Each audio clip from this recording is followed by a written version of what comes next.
Let's see, St. Louis. Dock Window and Fort Wayne, Indiana. I remember that. And we did have, that's right, you did drive, let's see, we did drive from Chicago. There was a friend of yours and a friend of Lester's. His name was Joe Scott. God have mercy on his soul. It's not the Irish in me, Doc, because I'm not Irish, but that's the expression.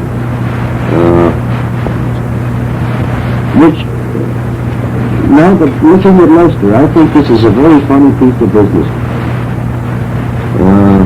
We were talking about a pianist. Now, here's the guy.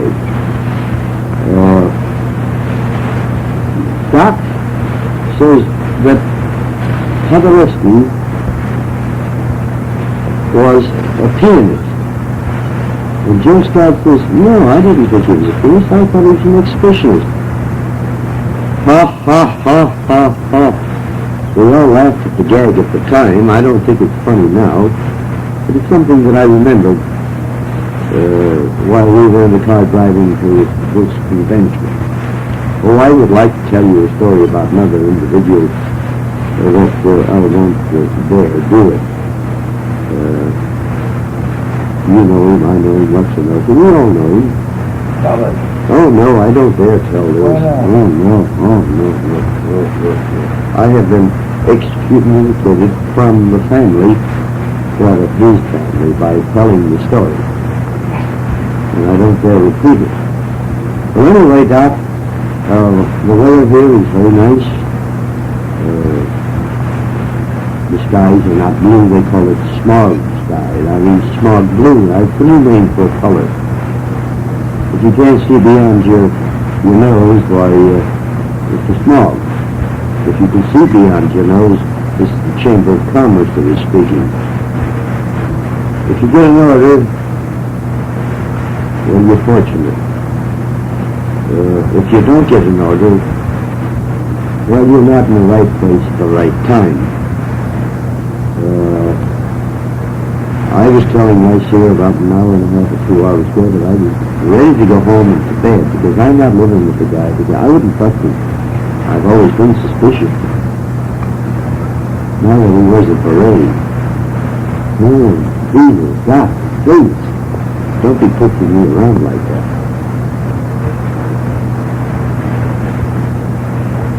Before I leave this job. Oh, yes, by the way, Doc, here's a little gag that I remember Jim telling, don't cry, little flower girl. Don't cry. No, this is Doc's. This is the one that Doc used to tell. Oh, he told it for Ann, yes. Ann did it. No, Doc did it. Okay. All right, now don't cut in on this thing because the script doesn't read on your side. It's reading on my side. Don't cry, little flower girl. Don't cry. I'll pick up your goddamn violets. That's an old chestnut. Way back there in the North Woods of Wisconsin, I think. What about crepes today? Oh, no, not crepes. That's under the viaduct. Root beer and all that other stuff. And carvers? Well, I do remember a time when I was visiting with Lester. It was just Lester and I, and he was going to show me how good a cook he was. And he says, here, I'm going to make up this batter. So we had some flour. Dr. Henry, not me. You, not Doc. You, no. Wait a minute. You're alone now. You're alone, Lester. You're cooking breakfast for me. Downstairs in the basement. In the basement. It is 45 below zero. And he says the only thing you can fix up for breakfast is pancakes. And there was an old bottle of beer that must have been 4 years old. It was sizzling all over the joint. So you mixed it and said you had no milk. You had no cream, so you had this bottle of old home brew. That's right. And it was one of those electric mixers? No, the pancake makers, or whatever they call them. I'm an old-fashioned cook myself. I like a girdle, you know, because there's nothing like a girdle to make a hot cake on. Real? Oh, no. Girdle and the girdle. You have your own way and I have my own way. Now, there's a difference between the girdle and the girdle. Go ahead. You make your pancakes on the girdle and I'll make them on the griddle. And here's these things he's pouring them, and they're always almost up to the ceiling. And I says, what are you going to do with these things? Well, he says, the goddamn dog will eat them. The dog was so hungry. He ate Lester that time, that morning. So, oh, this isn't funny, Doc. We're just sitting here. I hope to Christ we can rub this off. Because there is no continuity to it. So what? What anyway? It's not funny. So what? You laugh at it. No, because, anything.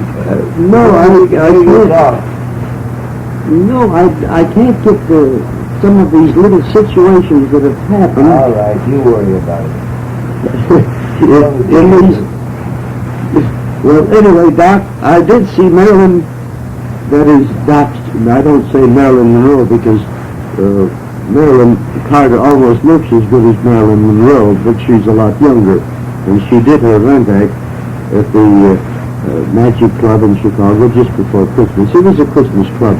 Magic show is what it really was. And she was wonderful. Frank was there, and Lila was there, and, well, most everybody was there. After that, we did go out and have a cup of coffee.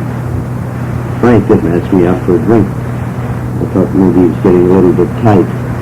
Not because he was tight, because maybe Lila figured that it would cost too much money to get here to there, and she wanted a new fur coat or whatever it was that she wanted. I don't know, maybe a new automobile.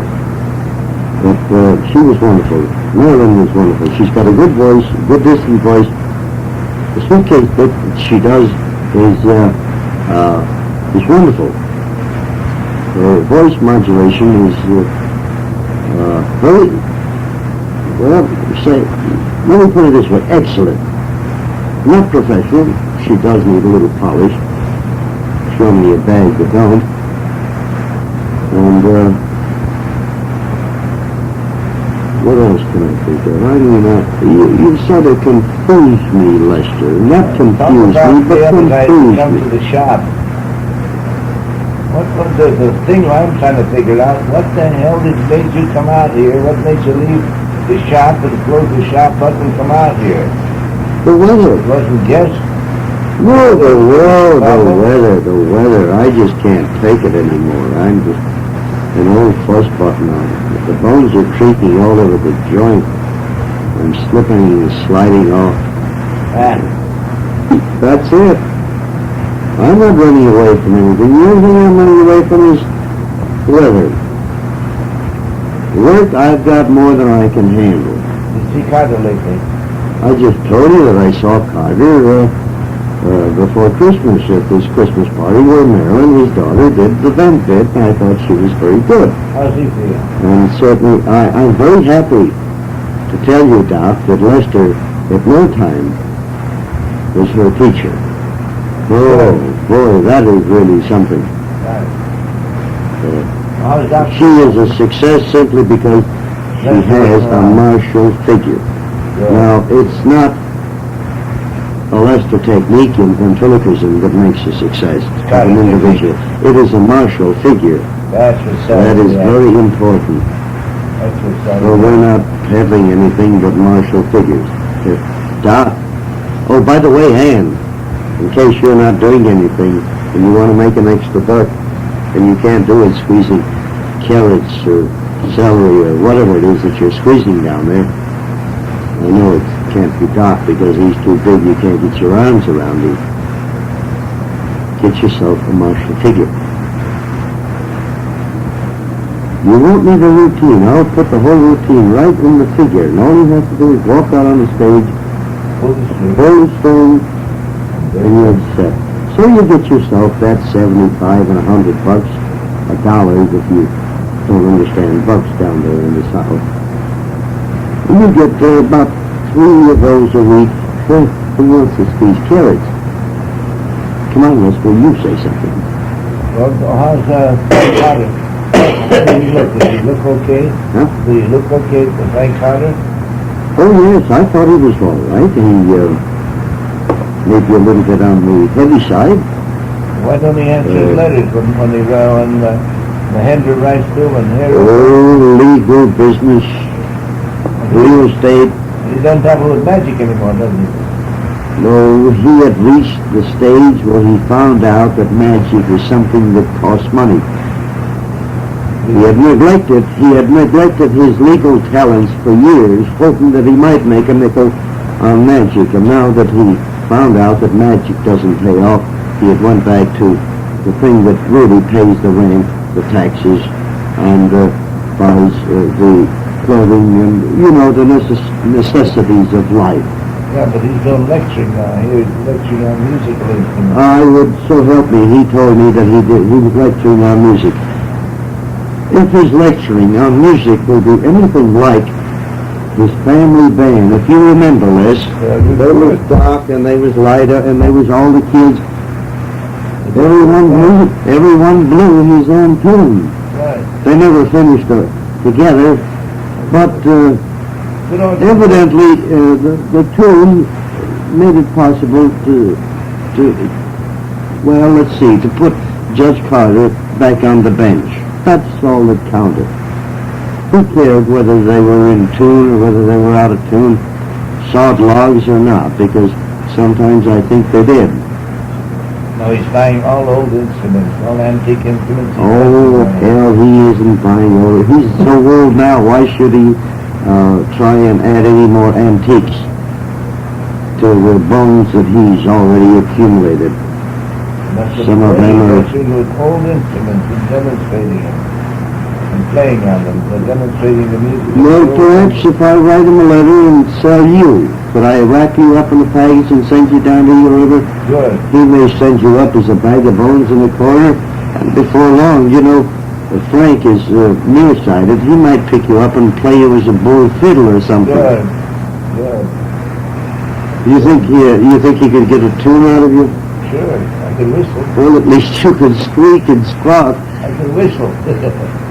Well, it'll be very funny, you, with that, now let's see, a bull fiddle with a skull, no, they call them berets here, don't they? Beret. A beret, a bull fiddle with a beret. Right. Of course, if he put a little bit of brass on top of it, he could use it as a bumbus. That is something that you saw back and forth and then bang up and down. It gives you two sounds. Right. They call it two-dimension. Now, if you had any flesh after he got you, it would be three-dimension. Right. In the deep freeze, I think you'll keep for years, especially up there, 30, 40, 50 below zero. I'd be in Chicago, I'd be in the deep freeze right now. You're in the deep freeze. Bells, your balls have been in the deep freeze for 50 years. Right. Because you won't admit the fact. I admit it. Or you admit it to me, but not to anyone else. I'm admitting it to Doc there. Well, listen, shut that thing off for a minute. Now let's play it back. Let me hear what it's all about. No, come on, play it back. You ever heard of two drunks sitting down reminiscing and don't know what the hell they're talking about? Well, now you got it. It's a couple of stew bums, like a couple of bums over a bar and talking over a glass of beer. The next thing they do will be crying into our beer. And you'll be, that's what's all you hear now is a couple of stew bums talking. We don't know what the hell we're talking about. We don't know our ankle from our elbow. So I hope you go to work and get this all together, because we don't give a goddamn what we put on this tape, because as long as we waste it and use it up, so you can hear us chattering here. And you'll hear plenty of chatter. What's the name? Frank shut me up and I gave him a chance to yak, yak, yak, yak. Now you go to work and say to me, well, go ahead, now you talk. So I don't want to talk, because he's liable to say to me, all you do is yak, yak, yak, yak, yak, yak, yak. So I give him a chance to talk. So go ahead, Frank, you do the talking. I want to take a drink. Hell with you. I know, but where's mine? Where's yours? Oh, God, you've got 12 ounces of it. Where's Wait mine? a second, I'll get you yours. You mean you're Listen, hear me. I'm going over to the kitchen, Doc. You're giving You me... can hear the kitchen. We can hear me way in the kitchen. Oh, God. Talking here. So let me... And when I turn this up so a little bit so I get a better sound on the goddamn thing. Now you can hear me way back here. And you can hear me way in the kitchen. I'm going in the kitchen to mix some more linen up here. I don't know whether he's out of sound or not right now, but very selfish, you know. Being an old man, he doesn't want to miss anything, and he's always trying to get in the act. In other words, they say he's always on. Well, I have never known when he wasn't on. Yeah, I hear his footsteps. The place isn't too big. You know, it's about 40. You hear that? Don't you? That means that he's going to have another drink. Go ahead, Frank. You take over. You see? Just won't get out of the act. As Jimmy Durante always says, everybody's trying to get into the act. Well, I'm trying to get out of this thing. But damned if I'm going to leave until I finish that bottle. I'm not going to have him break up all of my stuff. Well, anyway, Doc, if all goes right, I've been looking at a number of places. There's one place that I like in particular that I might rent and move all of my stuff. You know, that is the shop and tools and et cetera.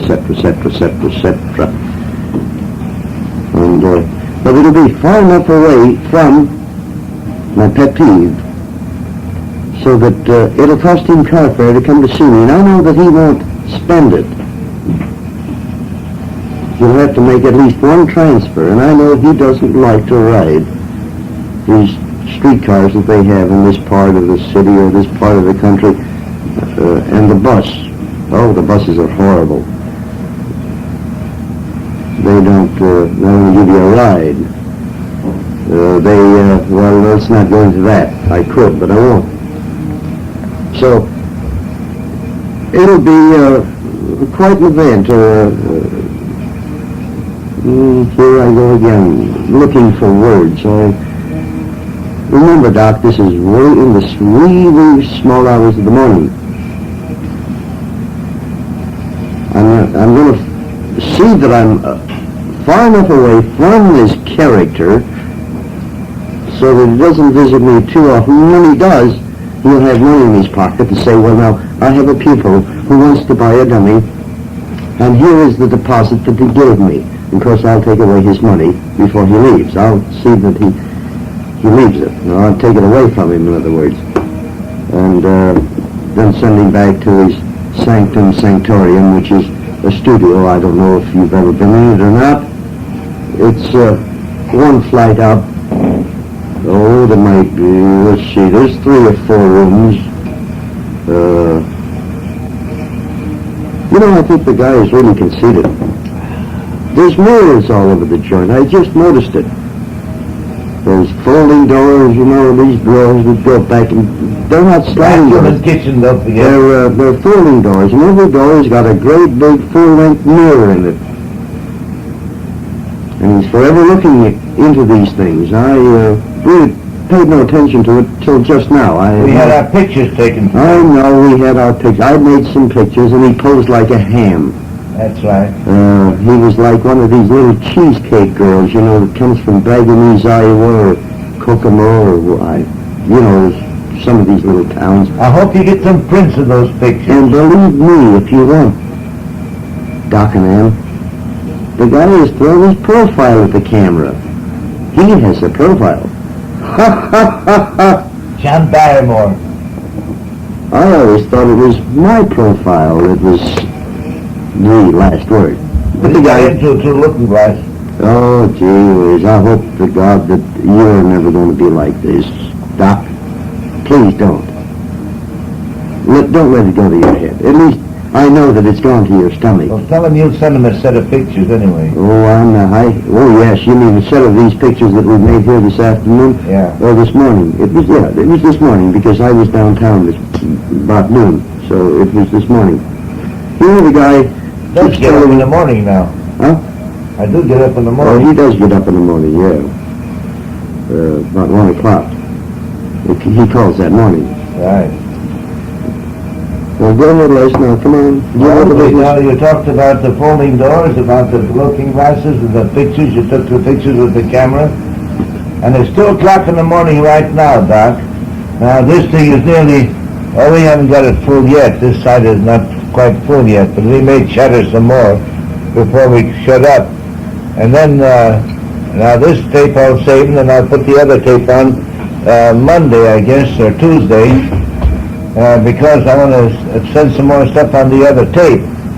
If I can get Max Terhune up here, and Frank, if he can get Max Terhune up here, and get Clifford Guest up here, and Bergen, which I don't think we can get him up here. I don't think he can do it, because he tried to organize a society of... I think so, Les. Give me a couple of days, will you? Okay, take your time. And I think that I can organize the party, and because I have an appointment with Cliff Monday or Tuesday, I don't know which it is, and this newspaper man, Times,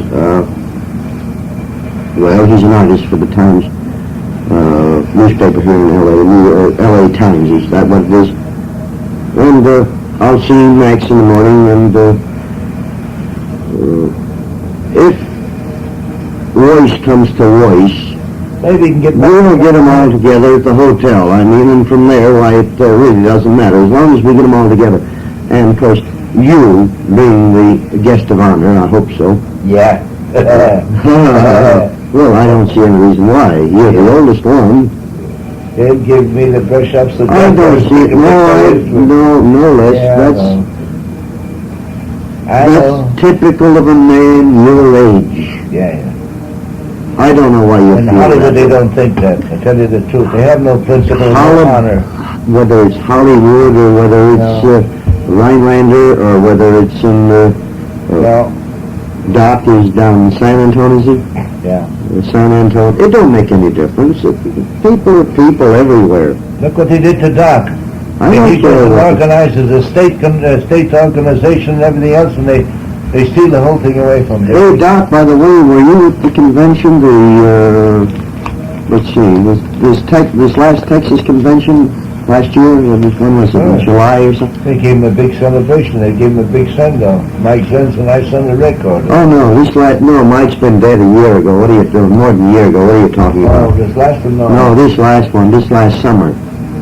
I was supposed to go to it, and I couldn't make it because I was too busy. I didn't make any convention this year.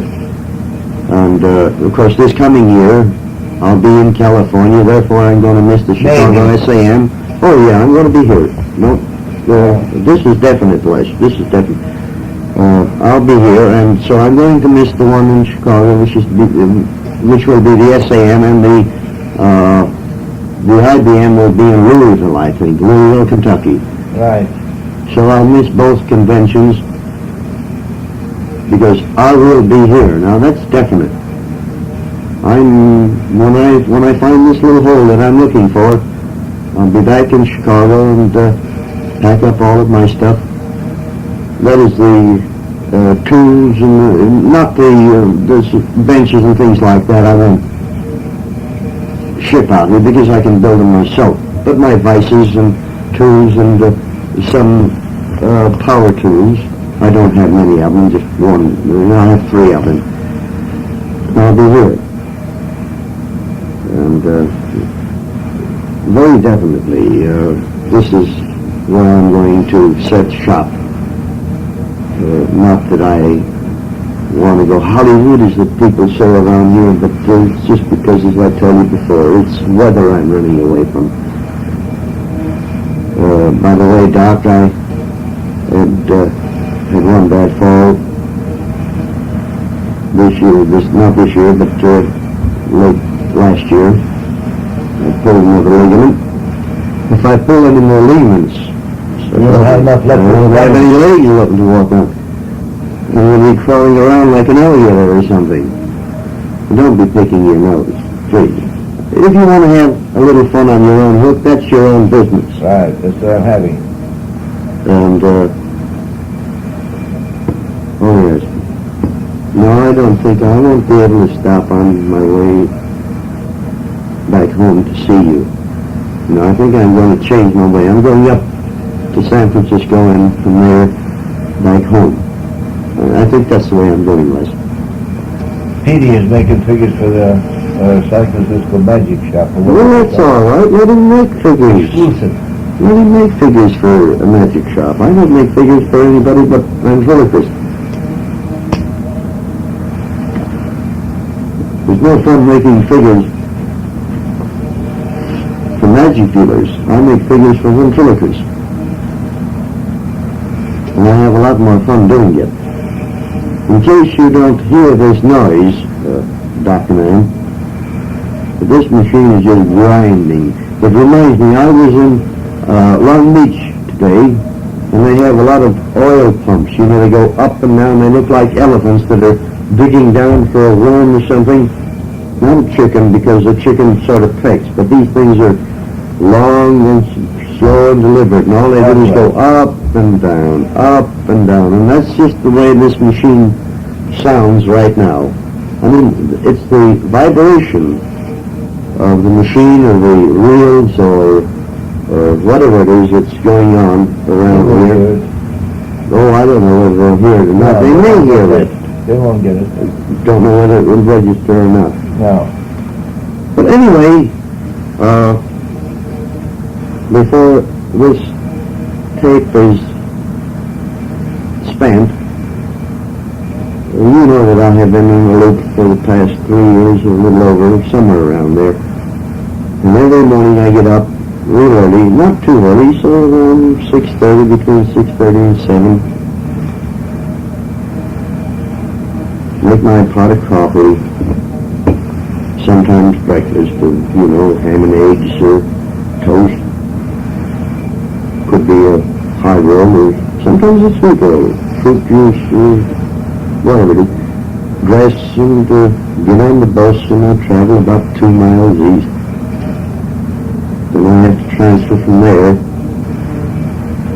onto a streetcar, and from 55th and Wentworth, it takes me, they've got me all screwed up now. It used to go down Clark Street, but now since they had put in one-way streets in the loop, the down streetcar runs over to Dearborn, if you remember where Dearborn is, and then it goes to Lake, so I have to walk 1 block west to the shop. Streetcar used to throw me off in front of the joint. Now I have to walk 1 block. It's not too bad going home, because as I get out of the building, the streetcar goes south on the street that I'm on, which isn't too bad. But that is my routine. Up in the morning, cook my own breakfast, get a lousy meal in a stinking restaurant, finish my work, head for home, cook supper, Bang to bed. hell no. I fix up supper, and then I put on my coat and greatcoat. I do have a greatcoat, that's my heavy overcoat lace. And I walk to Ashland Avenue, which is the Hang on. about 4 short, very short 4 blocks. It's a saloon, Doc, where all the boys hang out. And so, as I walk in, my mug of beer is ready for me, and we may play a hand of 66, and every so often, if the gang is really vicious, they'll throw me for a game of hearts. Never lose. Never lose. They play for blood, and I play for points, but I never lose. You remember, Doc? I hope you do. He's laughing, I bet you, right now about the hard game. Well, I had to bring that in, Liz, because there's one game that I've always liked. And I liked it because I could always beat you. Yeah. Oh, yes, I never lost a game with you. No. You don't play push hearts over there. There are very few people that know how to play the game. Yeah. And they play it as though they say hearts for blood or hearts for noses or hearts for this, but they don't play it the way we play it. Right way is We always played it with a sharp razor in our lap. Right. And the gun. And so,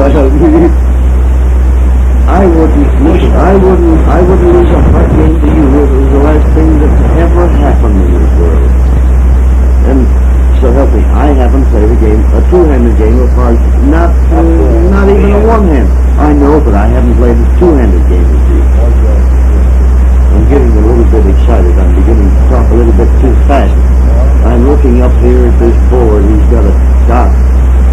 see this kind of junk. He has a blackboard. And it says, aha,